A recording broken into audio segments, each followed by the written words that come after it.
ശബരിമലയിൽ പോയി അയ്യപ്പനെയും തൊഴുതു പ്രസാദവും വാങ്ങി നിതിൻ തിരിച്ച് വീട്ടിലേക്ക് വരികയാണ്. അവനെ സ്വീകരിക്കാൻ വേണ്ടി അവിടെ അച്ഛനും അമ്മയും കാത്തിരിപ്പുണ്ട്. അവൻ ആ വീട്ടിലേക്ക് വന്നു. പക്ഷേ അവിടെ അവനെ സ്വീകരിച്ചത് അച്ഛനും അമ്മയൊന്നും ആയിരുന്നില്ല, ഒരു കൂട്ടം പോലീസുകാരായിരുന്നു. അത്രയും വലിയ ഒരു ക്രൂരകൃത്യം ചെയ്തിട്ടാണ് അവൻ നേരെ ശബരിമലയിലേക്ക് പോയത്. ഈ മണ്ടൻ കാണിച്ച കുറേ മണ്ടത്തരങ്ങളാണ് അവനെ കുടുക്കിയത്.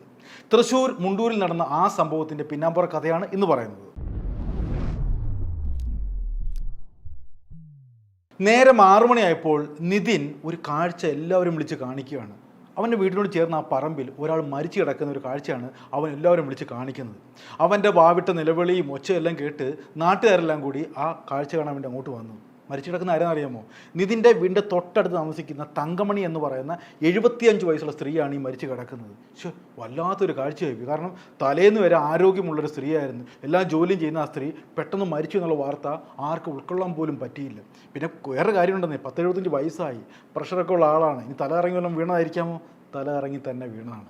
തങ്കമണി മരിച്ചു കിടക്കുന്ന ആ സ്ഥലത്ത് തന്നെ ഉരലും കിടപ്പുണ്ട്. ആ ഉരലിനകത്ത് തങ്കമണിയുടെ തല ഇടിച്ചായിരിക്കാം അവർ മരിച്ചത്. സത്യം തന്നെയാണ് കേട്ടോ. കാരണം അവരുടെ നെറ്റിയിൽ നല്ലൊരു പാടുണ്ട്, ഒരു മുറിപ്പാടൊക്കെ ഉണ്ട്. അപ്പോൾ സ്വാഭാവികമായിട്ട് പ്രഷർ കൂടി ആ ഉരലിലേക്ക് തലയിടിച്ച് വീണ് ഇവർ ബോധം കിട്ട് മരിച്ചുപോയി. അതാണ് സത്യം. എല്ലാവർക്കും വല്ലാത്ത സങ്കടമായി. പക്ഷെ നമ്മുടെ നിതിന് ഒരു നൊയമ്പെടുത്തിട്ടുണ്ട്, ശബരിമലയിൽ പോകാൻ വേണ്ടി. അവന് പോയേ പറ്റൂ. അയ്യപ്പൻ എന്ന് പറഞ്ഞാൽ അവൻ്റെ എല്ലാമാണ്. അവൻ ശബരിമലയിലേക്ക് പോകാനുള്ള തയ്യാറെടുപ്പിലാണ്. ആൾക്കാരൊക്കെ പറയുക, ഈ ഒരാൾ തൊട്ടടുത്ത അയൽവാസിയല്ലേ, അവർ മരിച്ചു കിടക്കും, ഇങ്ങനെ പോകുന്നത് ശരിയാണോ? അതൊന്നും നോക്കത്തില്ല. ഞാൻ ഇത്ര ദിവസം നോയമ്പെടുത്തതാണ്, എനിക്ക് അയ്യപ്പനെ കണ്ടേ പറ്റുമെന്ന് പറഞ്ഞ് ആരുടെ വാക്ക് പോലും വില കൊടുക്കാതെ അവൻ നേരെ ശബരിമലയിലേക്ക് നിതിൻ പോവുകയാണ്. അവനങ്ങ് പോട്ടെ അല്ലേ, മോഹനെ തിരിച്ചു വരുത്താം, ഇവിടുത്തെ കാര്യം നടക്കട്ടെ. എന്തായാലും പോലീസൊക്കെ എത്തി, നാട്ടുകാരെല്ലാം ഓടിക്കൂടി ഈ കാഴ്ച കാണാൻ വേണ്ടിയൊക്കെ. പക്ഷേ പോലീസ് ഒരു കാഴ്ച കാണുകയാണ്. ഇവിടെ ഈ ചെവിയിലൊക്കെ ഒരു പാട്, ഈ കമ്മലൊക്കെ വലിച്ചു കുറച്ചിൻ്റെ പാടും ഒക്കെ, ചോരയൊക്കെ ഇവിടെ പൊടിഞ്ഞിരിക്കുവാണ്. മാലയും കാണാനില്ല. ആൾക്കാർക്ക്, ഈ നാട്ടുകാർക്കല്ല ഒരു കാര്യം അറിയാം, ഈ തങ്കമണി സ്വർണ്ണാഭരണങ്ങളൊക്കെ ധരിക്കുന്നതാണ്, കമ്മലൊക്കെ ഉണ്ടായിരുന്നു. ആ കമ്മലും മാല ഇപ്പോൾ കാണാനില്ല. അതെവിടെ പോയിരിക്കാം? ഒരുപക്ഷെ അത് മോഷ്ടാക്കൾ അടിച്ചു മാറ്റിക്കൊണ്ട് പോയിരിക്കാം. ആ പിടിവലിയിലായിരിക്കാം അവരിലത് തള്ളിയിട്ട് അങ്ങനെ തലയിടിച്ചായിരിക്കും ഇവർ വീണത്. ആ മോഷ്ടാക്കളായിരിക്കാം ഈ മരണത്തിന് പിന്നിൽ. അങ്ങനെ മകൾ ആ സ്ഥലത്ത്, ആ വീട്ടിൽ തന്നെ ഉണ്ട്. ആ വീട്ടിൽ താമസിക്കുന്നത് ഈ തങ്കമണിയുണ്ട്. തങ്കമണിയുടെ മകൾ സന്ധ്യ എന്ന് പറയുന്ന 45 വയസ്സുകാരിയുണ്ട്. അവരുടെ മകൻ ഒരു ഇലക്ട്രിക്കൽ വർക്ക് ചെയ്യുന്ന ഒരു പയ്യനുണ്ട്. ഇവരുടെ ഭർത്താവുണ്ട്, ഈ സന്ധ്യയുടെ ഭർത്താവുണ്ട്. അയാൾക്ക് ഹോട്ടൽ ജോലിയാണ്. അങ്ങനെ ഈ 4 പേരാണ് ആ വീട്ടിൽ താമസിക്കുന്നത്. പക്ഷേ അവർക്ക് ആർക്കും ഇതിനെപ്പറ്റി ഒരു വിവരം പോലും ഇല്ല. സന്ധ്യ ഉറപ്പിച്ച് പറയുകയാണ്, സന്ധ്യ എന്ന് പറയുന്ന ഈ തങ്കമണിയുടെ മകൾ ഉറപ്പിച്ച് പറയുകയാണ്, അമ്മയുടെ സ്വർണ്ണാഭരണങ്ങളൊന്നും മോഷണം പോയിട്ടില്ല, അങ്ങനെ പോകാൻ സാഹചര്യം വരുന്നില്ല എന്നുള്ള കാര്യത്തിൽ ഉറപ്പിച്ച് പറയുകയാണ്. അവിടെ പോലീസ് ഒരു കാര്യം ശ്രദ്ധിക്കുകയാണ്, ഇവരിത്ര ഉറപ്പിച്ച് പറയണമെങ്കിൽ എന്തായിരിക്കും കാര്യം വ്യക്തമായ തെളിവുണ്ട്. ഇവിടെ പൊട്ടിയ ഭാഗമൊക്കെ കാണുന്നുണ്ട്, മാല കാണുന്നില്ല. എങ്കിൽ പോലും ഈ മകൾ പറയുകയാണ് സ്വർണ്ണാഭരണങ്ങളൊന്നും പോയില്ല എന്ന് പറയുമ്പോൾ അതിലൊരു ദുരൂഹത പോലീസിന് മുമ്പിലേക്ക് വരികയാണ്. സന്ധ്യ പോലീസ് ആദ്യമേ തന്നെ ഒന്ന് നോട്ട് ചെയ്തു. പെട്ടെന്ന് തന്നെ ഈ സന്ധ്യയിലേക്ക് എത്തുകയാണ് കാര്യങ്ങൾ കേട്ടോ. സന്ധ്യ വിശദമായിട്ട് ചോദ്യം ചെയ്യാൻ തന്നെ പോലീസ് തീരുമാനിച്ചു. എങ്കിലും പോസ്റ്റ്മോർട്ടത്തിന് അയക്കണമല്ലോ, പറമ്പിലാണല്ലോ ഈ ബോഡി കിടക്കുന്നത്. ഇനി പോസ്റ്റ്മോർട്ടം റിപ്പോർട്ടുകൾ വരുമ്പോഴത്തേക്ക് കുറച്ചും കൂടി ഇന്ന് ആധികാരികമായിട്ട് കാര്യങ്ങൾ മനസ്സിലാകും. അങ്ങനെ ഈ തങ്കമണിയുടെ ശരീരം പോസ്റ്റ്മോർട്ടത്തിന് അയക്കുകയാണ്. റിപ്പോർട്ട് വന്നു. ആ പോസ്റ്റ്മോർട്ടം റിപ്പോർട്ടിൽ ഡോക്ടർക്ക് ചില സംശയങ്ങൾ തോന്നി. ആ സംശയങ്ങൾ പോലീസിനോട് പങ്കിടുകയും ചെയ്തു. അതെന്താണെന്നറിയാമോ? ഈ തങ്കമണിയുടെ കഴുത്തിൽ 2 എല്ലുകൾ പൊട്ടിയിരിക്കുന്നു. അതുമാത്രവുമല്ല, നല്ലതുപോലെ പിടിവലി നടന്നതിൻ്റെ ലക്ഷണങ്ങൾ ആ ശരീരത്തുണ്ടായിരുന്നു. എന്ന് പറഞ്ഞാൽ, ചുരുക്കി പറഞ്ഞ ഇത്രയേ ഉള്ളൂ, ഒരു ഉഗ്രൻ കൊലപാതകമാണ്. ആരോ മനഃപൂർവ്വം ഈ പാവപ്പെട്ട 75 വയസ്സുള്ള തങ്കമണിയെ ശ്വാസം മുട്ടിച്ച് കൊലപ്പെടുത്തിയതാണ്. ഇനി ആരായിരിക്കും അല്ലേ? ആദ്യമേ തന്നെ ഞാൻ പറഞ്ഞല്ലോ, ഒരാളെ പോലീസ് ഒന്ന് നോട്ട് ചെയ്തു, അവരുടെ നിപ്പും ഭാവവും.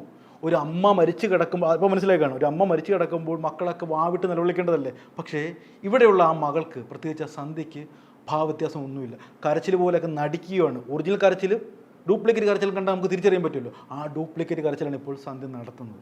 സന്ധ്യ തന്ത്രപൂർവ്വം, പെട്ടെന്ന് നമുക്കൊരു കുറ്റവാളിയിലേക്ക് എടുത്തടിച്ചങ്ങ് ചെല്ലാൻ പറ്റത്തില്ലല്ലോ. സന്ധ്യയുടെ മൊബൈൽ ഫോൺ തന്ത്രത്തിൽ പോലീസ് പിടിച്ചു വാങ്ങുകയാണ്. സന്ധ്യ ഇവിടെ ആദ്യമേ ഒരു മണ്ടത്തരം കാണിക്കുകയാണ്. ആ മൊബൈലിലെ കോൾ ഡീറ്റെയിൽസും ചാറ്റൊന്നും ക്ലിയർ ചെയ്തില്ല. അങ്ങനൊരു മണ്ടത്തരം ആ പെൺകുട്ടി കാണിക്കുകയാണ്. ആ മൊബൈലിനകത്ത് വ്യക്തമായിരുന്നു ഒരാളുമായിട്ട് സ്ഥിരമായിട്ട് ഈ സംഭവ ദിവസവും തലേ ദിവസവും ഒക്കെ ചാറ്റ് ചെയ്തതിൻ്റെയും കോൾ വിളിച്ചതിൻ്റെയൊക്കെ റെക്കോർഡുകൾ ആ മൊബൈൽ ഫോണിൽ ഉണ്ടായിരുന്നു.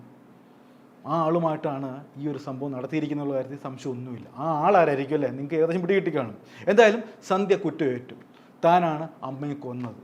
എന്തിനാണെന്നുള്ള കാര്യം ഞാൻ വഴിയെ പറയാം കേട്ടോ. അതാണ് ഇതിനകത്ത് ഏറ്റവും വലിയ ട്വിസ്റ്റ് എന്ന് പറയുന്നത്. ഈ ഒരു കാര്യത്തിന് വേണ്ടിയാണ് സ്വന്തം അമ്മയെ ഈ സന്ധ്യ കൊന്നു കളഞ്ഞിരിക്കുന്നത്.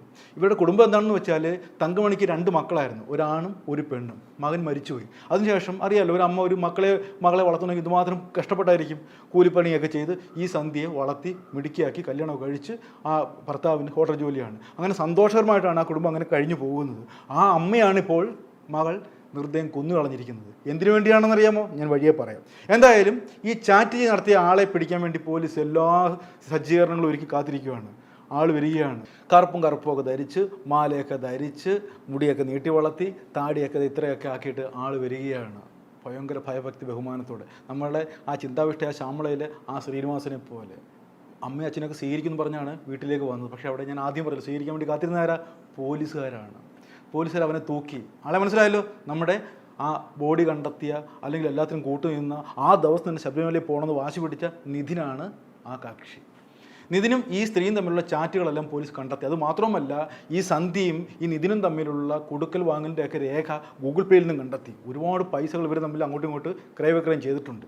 ഇനി അറിയണം ഇവരെന്തിനു വേണ്ടിയാണ് ഈ സ്ത്രീയെ കൊന്നത്.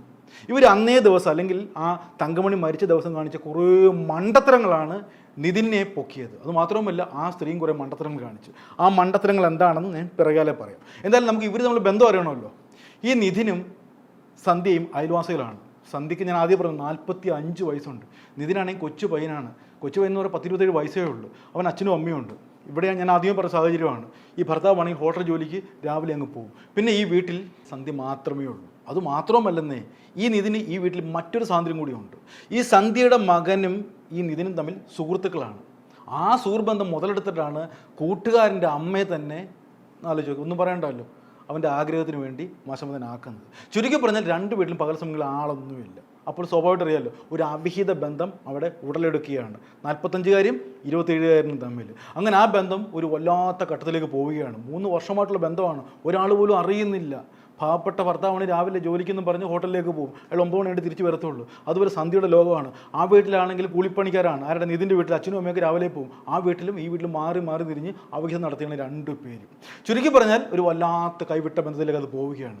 ഈ നിധിന് ഒരുപാട് കടം ബാധ്യതയുണ്ട്. ജോലിക്കൊന്നും അധികം പോകുന്ന ആളല്ല. ഒരു ഹോസ്പിറ്റൽ ജോലിയായിരുന്നു. ആ ജോലിയെല്ലാം കളഞ്ഞിപ്പോൾ നിൽക്കുകയാണ്. അപ്പോൾ പല ഘട്ടങ്ങളിലും ഇവനെ സഹായിക്കുന്നത് സന്ധ്യയാണ്.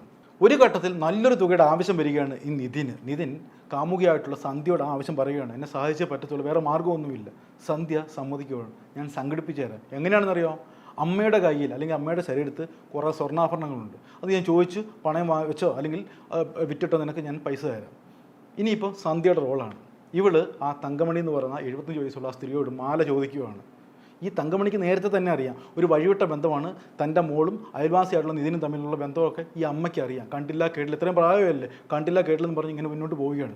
ഇപ്പോൾ ആ സ്വർണം ചോദിക്കുന്നത് അവന് വേണ്ടിയാണെന്നുള്ള കാര്യം തങ്കമണി മനസ്സിലാക്കി. തങ്കമണി കൊടുക്കുന്നില്ല. ഇത് സന്ധ്യയെ ദേഷ്യപ്പെടുത്തുകയാണ്. അങ്ങനെ ആ വീട്ടിൽ വെച്ച് മകളും അമ്മയും തമ്മിൽ പൊരിഞ്ഞടിയായി. ആ അടിക്കൊടുവിൽ അമ്മയെ കഴുത്ത് ഞെരിച്ച് ആലോചിച്ച് സ്വന്തം മകളാണെന്ന് ഓർത്തോണം കൊല്ലുകയാണ്. കൊന്നു ആ മാലയും കമ്മലൊക്കെ വലിച്ചൂരിയെടുക്കുകയാണ്. യാതൊരു പശ്ചാത്താപവും ആ മകൾക്ക് ഉണ്ടാവുന്നില്ല. അവളുടെ മനസ്സിൽ ഒരേ ഒരു ലക്ഷ്യമുള്ളൂ, തൻ്റെ കാമുകനായിട്ടുള്ള നിധിൻ. ആ കമ്മലും മാല വലിച്ച് ഊരിയെടുക്കുകയാണ്. അതാണ് ഈ ചെവിയിലൊക്കെ നല്ലതുപോലെ മുറിഞ്ഞേക്കുന്നത്. മാലയൊക്കെ പൊട്ടിച്ചെടുക്കുകയാണ്. മാലയെല്ലാം പൊട്ടിച്ചെടുത്ത് കയ്യിൽ ഭദ്രമാക്കി വെക്കുകയാണ്. അതിനുശേഷം കാമുവിനെ ആ വീട്ടിലേക്ക് വിളിച്ചു വരുത്തുകയാണ്, നിധിനെ വിളിച്ചു വരുത്തുകയാണ്. അമ്മയെ ആ ബോഡി എടുത്ത് അമ്മ കിടക്കുന്ന കട്ടിൽ ഭദ്രമായിട്ട് ഉറങ്ങുന്ന പോലെ തന്നെ വെക്കുകയാണ്. സന്ധ്യയുടെ ഭർത്താവ് ആ വീട്ടിലേക്ക് വരികയാണ്. അമ്മയ്ക്ക് എന്ത് പറ്റി? അമ്മയ്ക്ക് നല്ല ക്ഷീണമാണ്, അമ്മ ഉറങ്ങുകയാണെന്ന് സന്ധ്യ ഒരു കള്ളം പറഞ്ഞു. സന്ധ്യയുടെ ഈ വാക്ക് ആ ഭർത്താവ് വിശ്വസിക്കുകയും ചെയ്തു. നേരെ ഇരുട്ടാൻ വേണ്ടി ഇവർ കാത്തിരിക്കുകയാണ്, കാമുകിയും കാമുകനും കൂടി. ആ ബോഡി എടുത്തുകൊണ്ട് പറമ്പിലേക്ക് കൊണ്ടിടുകയാണ്.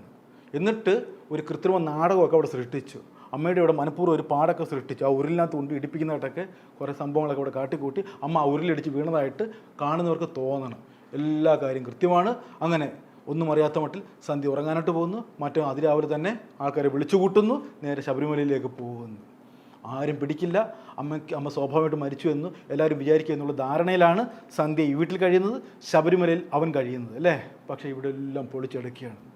ഇവർ രണ്ടുപേരും കാണിച്ച കുറേ മണ്ടത്തരങ്ങളാണ് ഇവരിലേക്ക് തന്നെ ആ ദിവസം തന്നെ പോലീസിന് കണ്ണുപോയത്. കാരണം മറ്റവന് അല്ലെങ്കിൽ ക്രിമിനൽ പശ്ചാത്തലം ഒന്നും ഉള്ളവരല്ല ഈ 2 പേരും. പക്ഷേ കുറേ നാടകങ്ങൾ ഇവർ കാണിച്ചു കൂട്ടുകയാണ്. ഒന്നാമത്തെ സംശയം എന്താണെന്ന് വെച്ചാൽ, ഇവൻ അന്നേ ദിവസം തന്നെ ശബരിമലയിലേക്ക് പോയി. ഒന്ന് ആലോചിച്ച് നോക്ക്. അയൽവാസിയായിട്ടുള്ള എല്ലാ സ്വാതന്ത്ര്യമുള്ള ഒരു വീട്ടിലെ ഒരു അമ്മ മരിച്ചു കിടക്കുമ്പോൾ ആരെങ്കിലും ആ ദിവസം ശബരിമലയിൽ പോകുമോ? ഇവൻ കാണിച്ച ഒരു വ്യഗ്രത, അയ്യോ എനിക്ക് പോയേ പറ്റൂ, ഞാൻ വെറുതെ എടുത്തിയാണെന്നൊക്കെ പറഞ്ഞ് കാണിച്ചൊരു നമ്പർ അപ്പോൾ തന്നെ ഇവനിൽ സംശയം ഉണ്ടായി. അത് മാത്രമല്ല, ശബരിമലയിൽ പോകുമ്പോൾ പോലും ഈ സന്ധ്യയുടെ മകനെ ഇങ്ങനെ തുടരെ വിളിക്കുവാണ്. എടാ പോലീസ് എത്തിയോ, ഫിംഗർ പ്രിൻറ്റുകാർ എത്തിയോ, ഫോറൻസിക്കാർ എത്തിയോ, എന്തായി, പോലീസ് പട്ടി നമ്മുടെ അവിടെ കയറുന്നുണ്ടോ എന്നുള്ള രീതിയിലൊക്കെ ചോദിക്കുകയാണ്. അത് സ്വാഭാവികമായിട്ട് ഒരു സംശയം എല്ലാവരിലും ഉളവാക്കി. ഈ പയ്യൻ എത്ര ബോധമുണ്ടോ അറിയത്തില്ല, ആരുടെ ഈ സന്ധ്യയുടെ മകൻ. പക്ഷേ സന്ധ്യയുടെ മകൻ അറ്റൻഡ് ചെയ്യുന്നതെല്ലാം ഈ പോലീസുകാർ ശ്രദ്ധിക്കുന്നുണ്ട്. ആരാണെന്ന് ചോദിച്ചപ്പോൾ അത് നിതിനാണെന്ന് ഈ മകൻ പറയുന്നുമുണ്ട്. അത് ഒരു സംശയത്തിന് കാരണമായി. ഈ ഏറ്റവും വലിയ മണ്ടത്തരം, സ്വാഭാവികമായിട്ട് ശബരിമലയിൽ പോയിട്ട് എങ്ങോട്ടാണ് വരേണ്ടത്? സ്വന്തം വീട്ടിലേക്കല്ല വരേണ്ടത്. ഇവൻ പോയത് പെങ്ങളുടെ വീട്ടിലേക്കാണ്. അപ്പോൾ തന്നെ എല്ലാ കാര്യങ്ങളും ശുഭമായി. അവിടെ ഒരു മരണം നടക്കുന്നു, അച്ഛനമ്മയും കാത്തിരിക്കുന്നു. ആ വീട്ടിലേക്ക് വരാതെ പെങ്ങളുടെ വീട്ടിലേക്ക് പോയതും അവന് കുരുക്കായിട്ട് മാറി. ഏറ്റവും വലിയ മണ്ടത്തരം കാണിച്ചത് സന്ധ്യയാണ്. സ്വാഭാവികമായിട്ടും കമ്മലും മാലയും മോഷണം പോയി മോഷ്ടാക്കളാണെന്ന് പറഞ്ഞു കഴിഞ്ഞാൽ ഒരുപക്ഷെ അന്വേഷണം ആ രീതിയിലേക്ക് പോകാമായിരുന്നു. മോഷണമേ നടന്നിട്ടില്ല, സ്വർണമേ പോയിട്ടില്ല എന്നുള്ള നിലപാടിലായിരുന്നു സന്ധ്യ. ഈ കള്ളങ്ങളെല്ലാം കൂട്ടിവായിച്ച് രണ്ടിനെ മൊബൈലും തപ്പിയെടുത്ത് നോക്കിയപ്പോൾ ശുഭം, രണ്ടുപേരും പ്രതികളാണ് സമ്മതിച്ച് രണ്ടിനും തകർത്തിയെടുത്ത് അകത്തിടുന്നതോടെ ഈ കഥയ്ക്ക് പര്യവസാനമായി. ഒന്ന് ചിന്തിച്ച് നോക്കൂ. ഈ സ്ത്രീ, അല്ലെങ്കിൽ ഇവരെ സ്ത്രീ എന്നൊക്കെ വിളിക്കാൻ പറ്റുമോ? സ്വന്തം അമ്മയെ കൊന്ന ഈ താടക നമ്മൾ എന്താ വിളിക്കേണ്ടത്? അത്രയും നാൾ ഓമനിച്ച് വളർത്തിയ ഒരു അമ്മയാണ് ഒരുത്തിന് വേണ്ടി, അതായത് കാമുകനായ ഒരുത്തിന് വേണ്ടി നിർദ്ദയം കൊന്നു കളഞ്ഞിരിക്കുന്നത്. കാമുകനെ സന്തോഷിപ്പിക്കണം, അവൻ്റെ കടബാധ്യത മാറണം. ആ കടബാധ്യത മാറണമെങ്കിൽ അമ്മയെ കൊല്ലണം, അമ്മയുടെ ആഭരണങ്ങൾ തട്ടിയെടുക്കണം എന്നുള്ള ചിന്തയാണ് ഈ സന്ധ്യയെ ഭരിച്ചത്. ഇവർ തമ്മിൽ പ്രായവ്യത്യാസമാണ് ഏറ്റവും വലിയ രഹസ്യം. അതും ഈ സന്ധ്യയുടെ മകൻ്റെ കൂട്ടുകാരനാണ് ഈ പയ്യൻ. ആ മകനുമായിട്ടാണ് ഇങ്ങനെയുള്ള ബന്ധങ്ങളൊക്കെ കീപ്പ് ചെയ്യുന്നത്. 45 വയസ്സും 27 വയസ്സുള്ള ആ രണ്ടുപേരും തമ്മിലുള്ള ബന്ധത്തിൽ നമ്മൾ എന്താ പറയുക? പറ, നിങ്ങളൊരു വാക്ക് പറ, എനിക്കറിയത്തില്ല.